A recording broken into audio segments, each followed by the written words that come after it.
တင်တို့အိမ်မှာမွေးထားတဲ့ခွေးလေးတွေကြောင်လေးတွေကတင်တို့စီကိုအမှမထင်ပဲရောက်လာသလိုထင်နေတာလားတကယ်တော့ဒါတိုက်ဆိုင်မှုမဟုတ်ဘူးဗျာသူတို့လေးတွေကတင်တို့နဲ့အသိဘွားကလေးကရေစက်ပါလဲတဲ့သူတွေဖြစ်နိုင်တယ်ဆိုတော့ရောသိပြီးပြီလား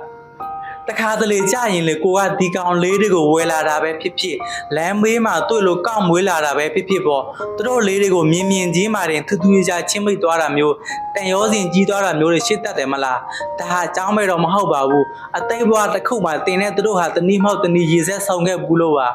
ထိုင်းနိုင်ငံကနာမည်ကြီးဆရာမတယောက်ရဲ့ပြောဆိုချက်အရဆိုရင်အသိကအကြောင်းရင်းတစ်ခုရှိနိုင်တယ်တဲ့ပထမတစ်ခုကဒီကောင်လေးတွေဟာအသိဘွားကတင်တို့ရဲ့သားသမီးရင်းချတွေဖြစ်ခဲ့ဘူးတာမျိုးပါဒါကြောင့်လေဒီဘွားမှာသူတို့ကတလိမ့်ဆန်လေးတွေဖြစ်နေပေမဲ့တင်တို့ရဲ့စိတ်ထဲမှာသားသမီးတွေလိုမျိုးအသေးရပြီးချိနေမိတာပေါ့ဒုတိယတစ်ခုကတော့နည်းနည်းလေးပိုဆန်းကျဲတဲ့အသိတုံးကတင်တို့ရဲ့ရန်သူဒါမှမဟုတ်တင်တို့ကြောင့်အသက်ဆုံးရှုံးခဲ့ရသူတွေလည်းဖြစ်နေနိုင်ပါတယ်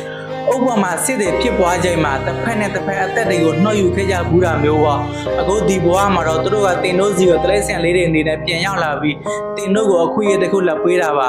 သူတို့ကိုပြုစုဆောက်ရှောက်ရင်မေတ္တာတွေပေးရင်းနဲ့အသက်ကကံဝတ်ကြွေးတွေကိုပြန်ဆက်ခွင့်ပေးတာမျိုးပေါ့